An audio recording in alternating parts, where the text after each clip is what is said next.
Morning guys! Breakfast for today, choli. Choli. Yan yung pagkain ng mga Indian guys. Maliliit siya na chickpeas. Brown siya. Meron isa nito yung kulay puti siya. Ito yung niluto ng asawa ko ngayon guys, choli. Ito yung breakfast nila. Tikman ko nga kung masarap, maanghang kasi ito eh. Hindi ako nakain ito guys kasi maanghang. Kila lang nakain dito. Yan. Choli for breakfast for today. Yum.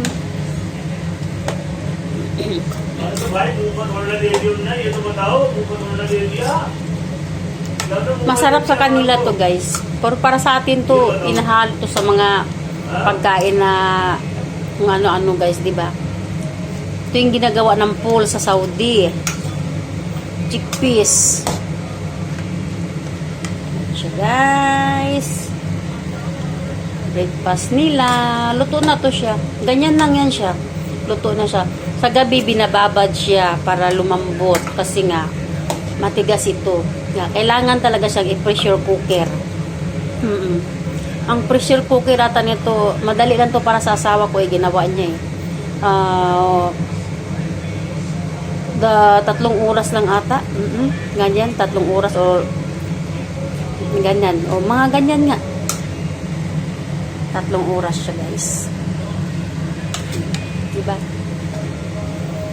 Ang sarap na nila sa kanila to. Tapos ito yung partner nila, tinapay. Tutos ko yan tinapay mamaya. Yan. Breakfast na nila. Ang pagkain nila dito guys, isa-isa lang. Hindi katulad sa atin na maramihan. Sa kanila isang lutuan lang. Kung ano yung luto sa tanghali, iba namin luto sa tanghali, ganyan. Isa-isa lang. Hindi katulad sa atin, may mga isda pa, may mga ano pa. Sa kanila, isang pagkain lang talaga. Puro manghang nga lang. Hindi ko kaya guys. Mahirap manghang. Magkasakit ako sa punsel. Pag sobrang anghang, masakit. May sakit na nga tayo, madagdagan pa. Charot! Morning! Happy Thursday sa ating lahat. Choli-choli. Ang iba nito kay pinapartner nila sa, may isa pang tinapay na puti. Ang tawag naman nun, kolcha. Yun, ang tawag kolcha. Yun, ito din siya ang partner niyan. Hindi siya, pero ito siya, pag nasobrahan mo siya ng pressure cooker, bumubuka pa to siya, nag-open pa to siya. Ito siya, ganito lang. Pero malambot na yan siya guys. Yan, malambot na siya, oo. Pag pinisa mo siya, malambot na siya, oo. Diba? Malambot na siya pag pinisa mo. Nag-open to siya, bumubuka to. Kaso lang, mas gusto to nilang ganitong klase nga. Buo ang kinakain na choli guys. Kasi parang feel na feel nila ba nga kainin nilang ganito. Kaya ayan, namili sila. Mahilig sila sa mga ganito dito guys. Yung mga buto na ganito, mahilig sila. Tapos mga dal, yan, mahilig sila. Yan yung mga pagkain ng mga Indian. Mga dal, mga ganyan. Yun. Meron naman mga gulay dito. Yan. Pero karamihan talaga sa kanila yung mga dal. Ayan o, napipisa siya. Karamihan sa kanila mga dal, mga chickpeas, mga kidney beans, mga munggo, nga green. May munggo din dito. May black pa nga munggo eh. Iba-iba ang klase na mga ano dito guys, mga klase, mga buto-buto nga ganito, iba-iba. Dito ko lang na ano yung mga iba-ibang mga buto. Kaya ang tawag sa kanila mga dal. Ito chickpeas naman. Yan siya. Ang dami nga nang niluto niya kasi nga matakaw sila sa ganito kumain guys. Matakaw sila sa ganito pag kumakain. Kasi kumbaga mabigat ito sa tiyan eh. Tapos partneran mo pa ng tinapay, di ba? Mabigat na ito sa tiyan. Sa atin na to, malaking handaan na to ba? Ihalo natin to sa mga karne-karne, di ba? O sa manok, apretadang manok, mga ganyan. Apretadang baka, apretadang baboy, ganyan, o, di ba? I-apretada natin to, halo natin to mga chickpeas. Kaso sa kanila, kinakain nila ng ganito, niluluto nila. Ano lang to siya, ipagluto nila. Sibuyas, saka kamatis lang, yun lang. Yun lang ang ano ng asawa ko pinahiwa sa akin. Ayan o, napipisa siya o. Mas gusto nila yung kainin ng ganito kasi parang napipil nila. Masasarapan silang kumain ng ganito. Nakailang serve ako pag nagsiserve ako sa kanya. 2 beses lang naman pag nagbibigay ako. Sa akin, ang kinakain ko sa akin, peanut butter lang kasi manghang man ito guys. Hindi ko man kaya.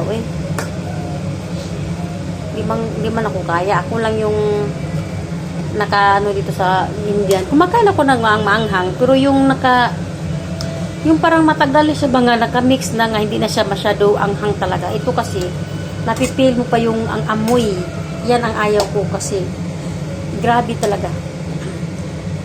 Or minsan naman, pag nagluto yung asawa ko, hindi niya lagyan ng masyadong anghang kasi minsan nakain naman ako. Yan. Ganyan lang siya guys. Ang kanilang pagkain nila guys. Happy lang sa chickpeas or chuli. Yan.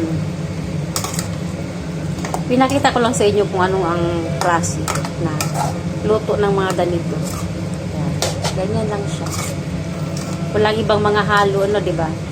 O pag ito ginawa nila ng tanghalian, hinahaluan nila to ng patatas. Yan. Hinahaluan nila ng patatas. Ganito lang din siya. Nilalagyan din nila ng sabaw. Ito naman ngayon walang sabaw, dry. Kasi mas feel nilang kainin nila ng dry ng ganito na may tinapay. Tapos may shahi o. Kumukulo ng aking shahi. Wala pa sila, hindi pa sila nakain. Late dito magkain. Yan. Yan. Pag nagbi-break pa sila dito guys, wala namang mga trabahong mga tao. 9 o'clock, 10 o'clock, mga ganyan. Pag nagla-lunch naman, 1:30, minsan 2 o'clock, 2:30, ganyan. Late ang kanilang pagkain dito. Kasi nga, late na sila mag-breakfast. Kadalasan daw talaga dito, magkain nga. 9 o'clock daw ang breakfast nila. Tapos, lunch nga minsan, 2 o'clock or 2:30 or 1:30, ganyan. O, diba? Ang haba na ng oras na inano. Tapos, wala man silang mga ginagawa. Kaya, ayan, ganyan lang. Hindi katulad sa atin nga, magkuri-kuri pa kung ano-ano, o di ba? Tayo, maglinis-linis sa kapaligiran, o magwalis-walis. Kaya nakain tayo 11 o'clock, ganyan, o di ba? Tapos magagahan tayo 7 o'clock or 6 o'clock or 8 o'clock, ganyan. O di ba? Di pare-parehang oras natin, no? O. Kaya magkaiba nga talaga ang ano ng mundo. Magkaiba talaga. Ang iba, ano oras na ngayon sa Pilipinas, tanghali na. Sa atin dito, umaga pa lang. Sa ibang bansa, Saudi, umaga pa lang o paumaga pa lang. Yan. Paumaga pa lang, ganyan. Iba-iba nga talaga ang mundo, guys. Kaya, di natin masabi ang lahat. Diba? Kaya habang malakas pa tayo, sige lang. Kaya pa natin to. Gulan tayo ng go. Sa ating, kung saan tayo dadalhin ng ating direksyon, ng ating mga paa.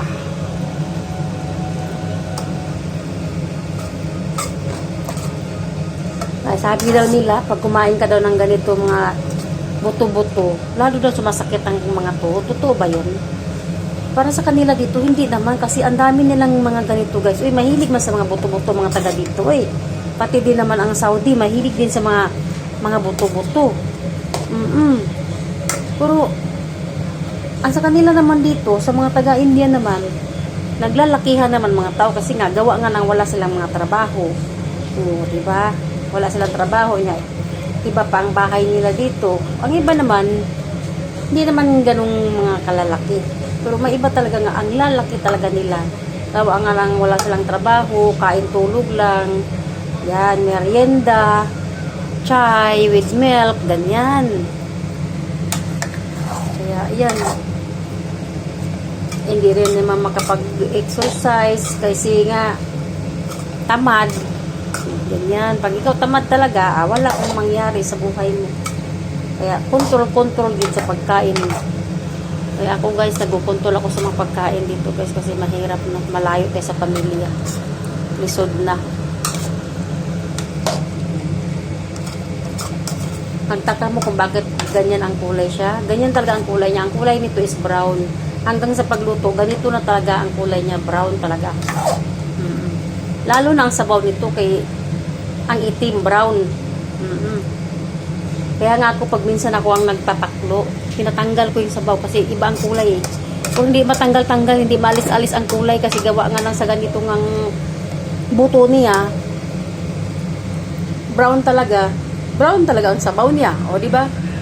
Ganyan lang ang buhay. Kung brown ang ano mo, brown din talaga. Hindi talaga siya maalis. Kung itim ka talaga. O di ba? Parang balat lang ng tao ba? Na ibabase mo. Kahit anong ano mo, murina ka na talaga. Gano'n na talaga. Kaya ganito din ang pagkain ng chickpeas. Brown man siya hanggang sa pagpakulo, hanggang sa pagluto na talaga, ganyan na talaga siya. O, di ba? Lalagyan mo pa ng mga heriminta. Ay, wala na. Yung samot na. Kaya guys, God bless guys. Thank you sa panunood. Thank you for watching guys. Share and follow and like and comment. God bless at all. Salamat. Bye-bye.